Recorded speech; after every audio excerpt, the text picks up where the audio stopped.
Welcome back to the workshop, Handyman. We are going to do something a little bit different. We're not in the workshop. We're not in fixing motors or building anything today. What we are going to do, though, is repair a sink drain that won't drain.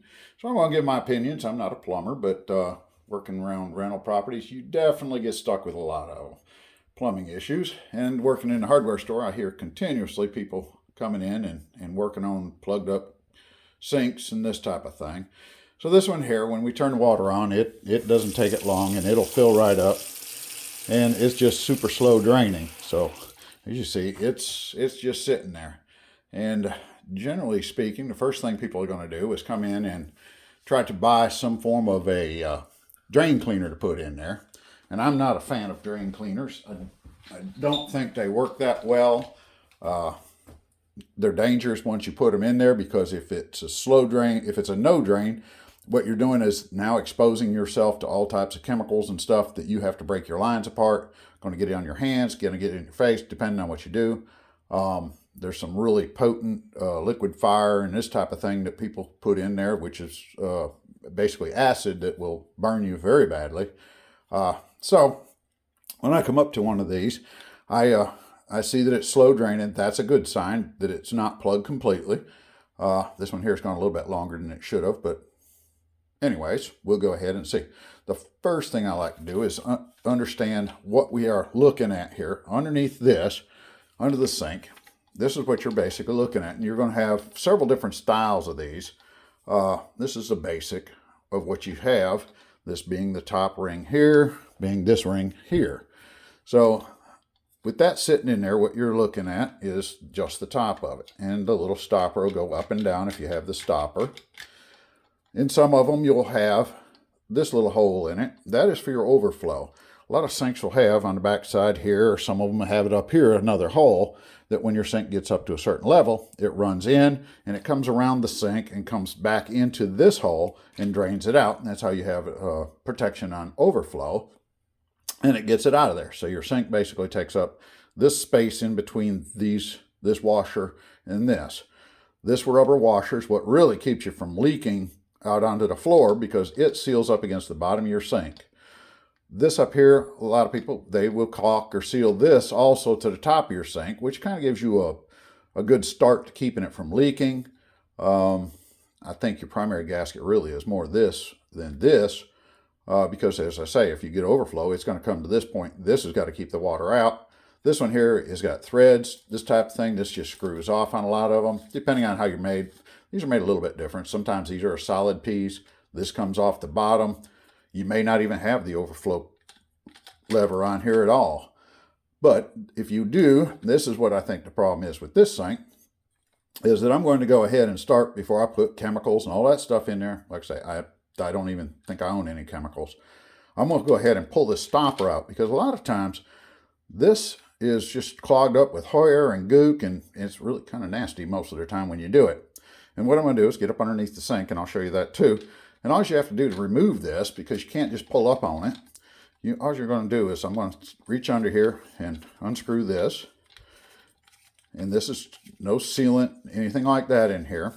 You'll take that off. And you pull this rod out. Now this other end is attached coming up, and it goes to the little pull up here on the back of your sink. It pulls up, and that's what operates this. So when you pull this out, then what we're going to do is just simply grab a hold of this, and it'll pull right out. And I'm going to have a feeling that this is going to be all gummed up and nasty in there. So that's what we're going to try first. And then we'll show you how to put it all back together. If that fixes it, we're good to go. So let's jump under the sink, and we'll go ahead and show you what we got there.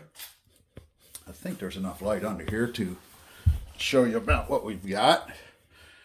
And yeah, some of this plumbing stuff may not be perfect to code. I don't need any explanations on that, but I think it's in pretty good shape. You can kind of see what we've got in here. This is your little arm that's coming back, and your little nut that's on the back side of it, and the nut that seals it off. Now this does not have an overflow on it, so this doesn't have that little hole up in the middle of that. And it just comes down, goes through what they call a P-trap, and that's a P-trap because it looks like a P. And it goes over to your main drain over here, and goes it on down. Yours could go into the wall, just depending on how you were plumbed up. This one here is nice and clean. And I did come in and clear all this sink cabinet out, which most of the time you don't get when you're with somebody on the customer side. The next thing I want to do, I've got a little trash can, and I'm going to go ahead and set that in underneath the trap and all, to make sure that if it does have some water in there, now it's all gone from the inside of the sink, it's sat long enough to do that.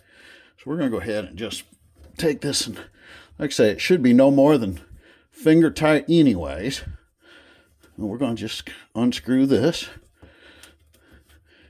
Like I say, this doesn't need any sealants or anything. It's designed to seal up with the gaskets and all. And then you just pull this out a little bit, and that gets it out of the way. So now we can go up to the top side again. And let's see if we can see if we're going to get any nasty out of that or not. Like I say, I have a feeling that's what it's going to be, but let's see what it does have. It definitely looks nasty. So we're going to try to have that out of the way. We're going to just see if that alone maybe did some good. We're going to have to put that back in, though, underneath the sink. We'll put that back in place and make sure that it's sealed back up with the stopper out of the way. Give me just a second. I'm just doing this. Normally I can do all this without looking underneath there, because you know what all the pieces are. Let's see if that helped at all. If not, and it appears it is still semi-plugged.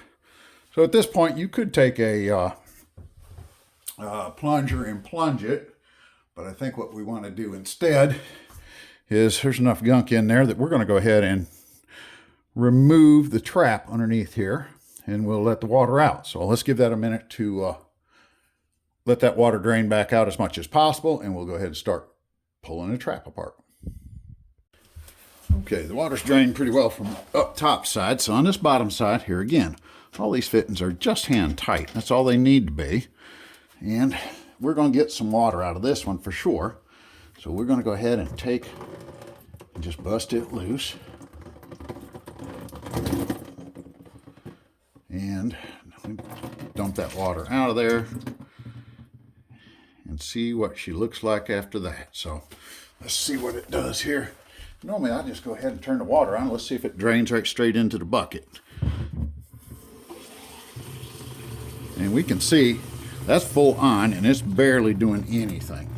So what we'll need to do is, that's where it's all plugged at, we'll get something to push down through there and just get it cleared up.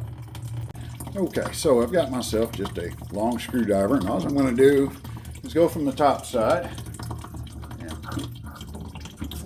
run it down in there a little bit and see if we can't clear that out. You really just need just about anything that's long enough. This ain't quite long enough to reach all the way through, so maybe we can get a hold of it from this bottom side here a little bit.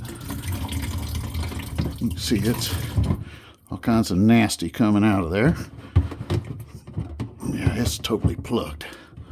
I might have to get something a little bit longer to just get it to where I can get it all the way up in there. This is not real nice, but I'll rinse that a little bit more here.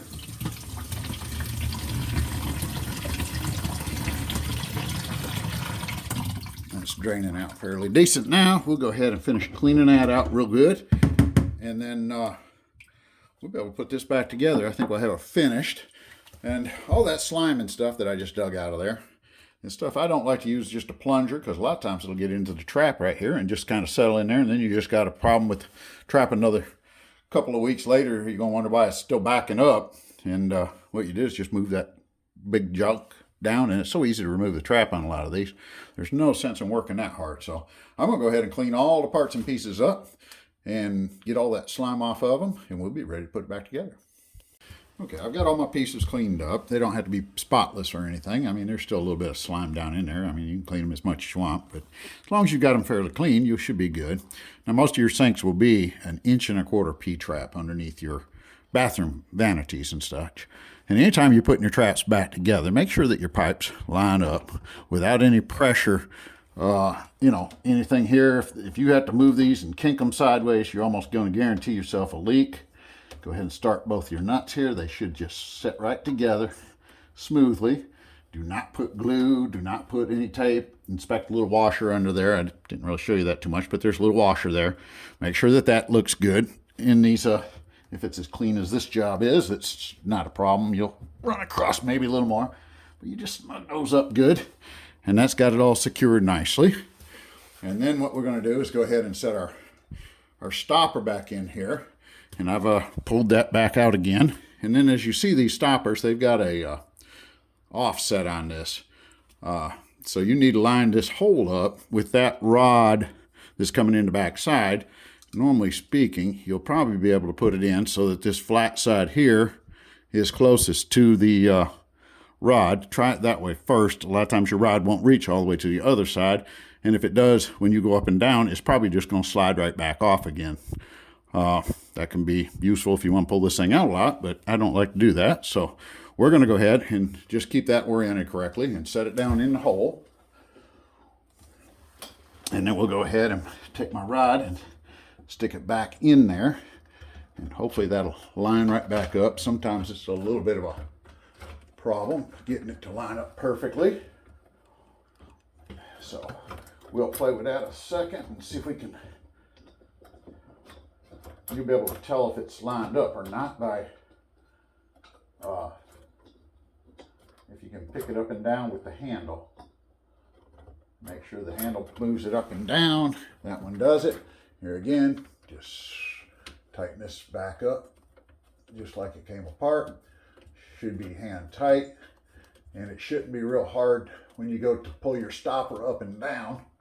You should be able to still move that fairly easily. So we've got that back in, and as we move our stopper up and down, it's moving our plug, and our plug is not easily removed, so that'll be perfectly fine. And now we check for leaks. So we'll go ahead and see if we've solved the problem. The water's definitely going down there. And we check for leaks up underneath here. And there's no sign of water anywhere. Now, I always recommend after you do something like this and you're tearing your plumbing apart, come back after a day's worth of working with it and make sure that you don't have any leaks. I've had them where they do leak a little bit afterwards, and then you're into all kinds of trouble. And you don't notice it, you'll be rotting your floors out in under your cabinets, that type of thing. So we've got plenty of stuff here. And yes, we got a lot of nasty out of that little bit of pipe right there. But it's out of there, not down into the drain, not someplace down the line to plug some more stuff up. It's just better to go ahead and take it apart. It takes a couple of minutes to do it, and saves the rest of your plumbing. It's cleared up. This will go for probably a couple more years before I have to do it again. So that's pretty much it. I hope that kind of helped out a little bit and you understand a little more about the sink plumbing. And your kitchen sinks are about the same thing. You don't normally have the stopper and stuff, but that's all basic same plumbing. So we're going to call that successful. It's not holding any water now. It's going right down smoothly. And everything's clean, ready to go. I appreciate you checking out the video. Hope it was useful. And if you find it useful, how about hit that like and subscribe button and help my channel out. It gets that algorithm to grow my channel and show a few more people my helpful videos, hopefully. So we'll catch you on the next one, and thanks again for checking it out.